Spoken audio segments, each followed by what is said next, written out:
നമസ്കാരം, ഏവർക്കും ജ്യോതിർമയി ആസ്ട്രോളജി ചാനലിലേക്ക് എൻ്റെ ഹൃദയംഗമമായ സ്വാഗതം. 2026 ഫെബ്രുവരി 6-ാം തീയതി ശുക്രൻ മകരൻ രാശിയിൽ നിന്നും കുംഭൻ രാശിയിലേക്ക് സംക്രമിക്കുന്നു. മാർച്ച് 2-ാം തീയതി വരെ ശുക്രൻ കുംഭൻ രാശിയിൽ സഞ്ചരിക്കുന്നതായിരിക്കും. അതുവരെ ഈ ഫലങ്ങൾ സിദ്ധിക്കുന്നതായിരിക്കും. ഇത് ഒരു പൊതുഫലം മാത്രമാണ്.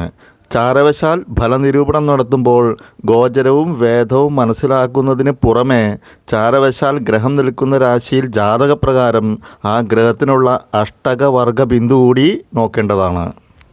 അഖിലഹ വിഷയഭോഗം വിത്തസിദ്ധിം വിഭൂതിം സുഖസുഹൃത് അഭിവൃദ്ധിം പുത്രലബ്ധിം വിപത്തിം യുവതി ജനതി ബോധാം സമ്പദം സ്ത്രീ സുഖാപ്തിം കലഹമുദയമാപ്തിം ദൈത്യമന്ത്രി വിദത്തെ. മാധവാചാര്യർ എഴുതിയ മാധവീയത്തിലെ ഈ ശ്ലോകത്തിനനുസരിച്ച് ഇനി പറയുവാൻ പോകുന്ന നക്ഷത്രക്കാരെ സംബന്ധിച്ചിടത്തോളം ശുക്രൻ്റെ ചാരവശാലുള്ള സഞ്ചാരവുമായി ബന്ധപ്പെട്ട് വളരെയധികം നല്ല ഫലങ്ങളാണ് സിദ്ധിക്കുവാൻ പോകുന്നത്. ഈ നക്ഷത്രക്കാർ ഏതൊക്കെയാണെന്ന് പരിശോധിക്കാം. അശ്വതി, ഭരണി, കാർത്തിക കാൽഭാഗം എന്നീ നക്ഷത്രങ്ങൾ ഉൾക്കൊള്ളുന്ന മേടക്കൂറുകാർക്ക് ഈ ശുക്രൻ്റെ ചാരവശാലുള്ള സഞ്ചാരവുമായി ബന്ധപ്പെട്ട് വളരെയധികം അനുകൂലമാകുന്നു. ഈ നക്ഷത്രക്കാരുടെ 11-ാമിടത്ത് കൂടിയാണ് ശുക്രൻ ചാരവശാൽ സഞ്ചരിക്കുന്നത്. 11-ാമിടത്ത് കൂടി ശുക്രൻ ചാരവശാൽ സഞ്ചരിച്ചാൽ സകല വിഷയസുഖവും മൃഷ്ടാന്ന ലാഭവും സുഗന്ധദ്രവ്യ സമൃദ്ധിയും ബന്ധുലാഭവും ധനലാഭവും ഫലങ്ങളാകുന്നു. അടുത്തത് മകീരം 2-ാം പകുതി, തിരുവാതിര, പുണർദം, മുക്കാൽ ഭാഗം എന്നീ നക്ഷത്രങ്ങൾ ഉൾക്കൊള്ളുന്ന മിഥുനക്കൂറുകാരാകുന്നു. ഈ കൂറുകാരുടെ 9-ാമിടത്ത് കൂടിയാണ് ശുക്രൻ ചാരവശാൽ സഞ്ചരിക്കുന്നത്. 9-ാമിടത്ത് കൂടി ശുക്രൻ ചാരവശാൽ സഞ്ചരിച്ചാൽ സ്ത്രീ സുഖപ്രാപ്തിയും ധനലാഭവും ധർമ്മകാര്യസിദ്ധിയും സ്ത്രീസുഖവും സൗഖ്യവും ഫലങ്ങളാകുന്നു. അടുത്തത് പുണർദം കാൽഭാഗം, പൂയം, ആയില്യം എന്നീ നക്ഷത്രങ്ങൾ ഉൾക്കൊള്ളുന്ന കർക്കിടകൂറുകാരാവുന്നു. ഈ നക്ഷത്രക്കാരുടെ 8-ാമിടത്ത് കൂടിയാണ് ശുക്രൻ ചാരവശാൽ സഞ്ചരിക്കുന്നത്. 8-ാമിടത്ത് കൂടി ശുക്രൻ ചാരവശാൽ സഞ്ചരിച്ചാൽ സമ്പത്തും സ്ത്രീകളും രത്നങ്ങളും നിമിത്തവും സുഖാനുഭവങ്ങളും ധനനേട്ടവും ഫലങ്ങളാകുന്നു. ഗൃഹോപകരണങ്ങൾ വാങ്ങിക്കുവാൻ ഇടവരുന്നതായിരിക്കും. അടുത്തത് ചിത്തിര 2-ാം പകുതി, ചോതി, വിശാഖം, മുക്കാൽ ഭാഗം എന്നീ നക്ഷത്രങ്ങൾ ഉൾക്കൊള്ളുന്ന തുലാക്കൂറുകാരാകുന്നു. തുലാക്കൂറുകാരുടെ 5-ാമിടത്ത് കൂടിയാണ് ശുക്രൻ ചാരവശാൽ സഞ്ചരിക്കുന്നത്. 5-ാമിടത്ത് കൂടി ശുക്രൻ ചാരവശാൽ സഞ്ചരിച്ചാൽ പുത്രലാഭവും ധനലാഭവും ബന്ധുജന സൗഖ്യവും ഗുരുജന സന്തോഷവും ഗുരുജനങ്ങളെ കാണാനിടയാവുകയും ഗുരുജനങ്ങളിൽ നിന്നുള്ള സന്തോഷവും ഫലങ്ങളാകുന്നു.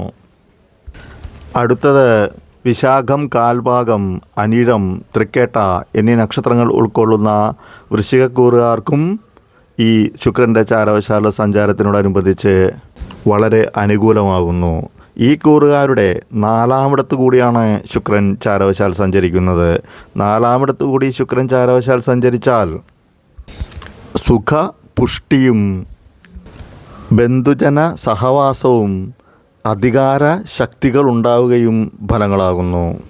അധികാര കേന്ദ്രങ്ങളിൽ ഇരിക്കുന്നവർക്ക് തങ്ങളുടെ അധികാര ശക്തി ഉപയോഗിച്ചുകൊണ്ട് ഒരുപാട് നേട്ടങ്ങൾ കൈവരിക്കുവാൻ സാധിക്കുന്നതായിരിക്കും ഈ കാലയളവിൽ. അടുത്തത് മൂലം, പൂരാടം, ഉത്രാടം കാൽഭാഗം എന്നീ നക്ഷത്രങ്ങൾ ഉൾക്കൊള്ളുന്ന ധനുക്കൂറുകാർക്കും ഈ ശുക്രൻ്റെ ചാരവശാലുള്ള സഞ്ചാരത്തിനോടനുബന്ധിച്ച് വളരെയധികം അനുകൂലമാകുന്നു. ഈ നക്ഷത്രക്കാരുടെ 3-ാമിടത്ത് കൂടിയാണ് ശുക്രൻ ചാരവശാൽ സഞ്ചരിക്കുന്നത്. 3-ാമിടത്ത് കൂടി ശുക്രൻ ചാരവശാൽ സഞ്ചരിച്ചാൽ ഐശ്വര്യവും ആജ്ഞാശക്തിയും ധനലാഭവും സ്ഥാനാന്തരത്തിൽ നിന്ന് ബഹുമാനലബ്ധിയും വസ്ത്രലാഭവും ശത്രുനാശവും ഫലങ്ങളാകുന്നു. പദവികളിൽ ഇരിക്കുന്നവരെ സംബന്ധിച്ചിടത്തോളം മറ്റുള്ളവരാൽ ബഹുമാനിക്കപ്പെടുകയും വസ്ത്രലാഭവും ശത്രുനാശവുമാകുന്നു ഫലങ്ങൾ. കൂടാതെ ധനനേട്ടവും സിദ്ധിക്കുന്നതായിരിക്കും. അടുത്തത് ഉത്രാടം മുക്കാൽ ഭാഗം,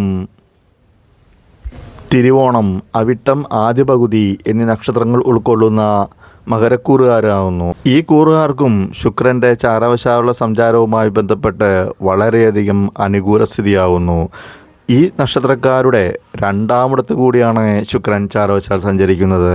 രണ്ടാമിടത്ത് കൂടി ശുക്രൻ ചാരവശാൽ സഞ്ചരിച്ചാൽ ധനലാഭവും കുടുംബാന്തരീക്ഷം ശോഭനീയമായിട്ടുള്ള അവസ്ഥയും യഥേഷ്ടം സുഖാനുഭവങ്ങളും രാജബഹുമാനവും, അതായത് സർക്കാരിൽ നിന്ന് അംഗീകാരവും ധാന്യസമൃദ്ധിയും ഫലങ്ങളാകുന്നു. അടുത്തത് അവിട്ടം രണ്ടാം പകുതി, ചതയം, പുരുരുട്ടാതി മുക്കാൽ ഭാഗം എന്നീ നക്ഷത്രങ്ങൾ ഉൾക്കൊള്ളുന്ന കുംഭക്കൂറുകാരാകുന്നു. ഈ കൂറുകാർക്കും ശുക്രൻ്റെ ചാരവശാലുള്ള സഞ്ചാരവുമായി ബന്ധപ്പെട്ട് വളരെയധികം അനുകൂലമാകുന്നു. ഈ കൂറുകാരുടെ ജന്മത്തിലൂടെ, അതായത് ഒന്നാമിടത്തു കൂടിയാണ് ശുക്രൻ ചാരവശാൽ സഞ്ചരിക്കുന്നത്. ശുക്രൻ ജന്മത്തിലൂടെ സഞ്ചരിച്ചാൽ സകല വിഷയസുഖവും മൃഷ്ടാന്ന ലാഭവും ഭാര്യാസുഖവും സുഗന്ധവസ്തുക്കളെ കൊണ്ടും ശയനസുഖം കൊണ്ടും വിശേഷ വസ്ത്ര ആഭരണാദികളെ കൊണ്ടുമുള്ള സുഖാനുഭവങ്ങൾ ഫലങ്ങളാകുന്നു. അടുത്തത് പുരുരുട്ടാതി കാൽഭാഗം, ഉത്രട്ടാതി, രേവതി എന്നീ നക്ഷത്രങ്ങൾ ഉൾക്കൊള്ളുന്ന മീനക്കൂറുകാരാകുന്നു. മീനക്കൂറുകാർക്കും ഈ ശുക്രൻ്റെ ചാരവശാലുള്ള സഞ്ചാരത്തിനോടനുബന്ധിച്ച് അനുകൂലമായിട്ടുള്ള അവസ്ഥയാകുന്നു. ഈ നക്ഷത്രക്കാരുടെ 12ാമിടത്ത് കൂടിയാണ് ശുക്രൻ ചാരവശാൽ സഞ്ചരിക്കുന്നത്. 12ാമിടത്ത് കൂടി ശുക്രൻ ചാരവശാൽ സഞ്ചരിച്ചാൽ ധനലാഭവും, അതും പല വഴികളിൽ നിന്നുള്ള ധനനേട്ടവും വസ്ത്രാദി ആഭരണങ്ങളുടെ നേട്ടവും ഫലങ്ങളാകുന്നു.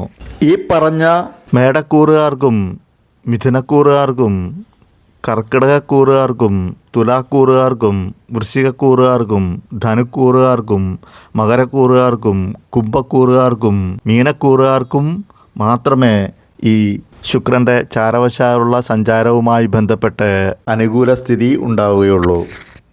ഈ നക്ഷത്രക്കാർക്കെല്ലാവർക്കും തന്നെ ഗുണാനുഭവങ്ങൾ വർദ്ധിക്കട്ടെ എന്ന് ആശംസിച്ചുകൊണ്ട് നിർത്തുന്നു. നന്ദി, നമസ്കാരം.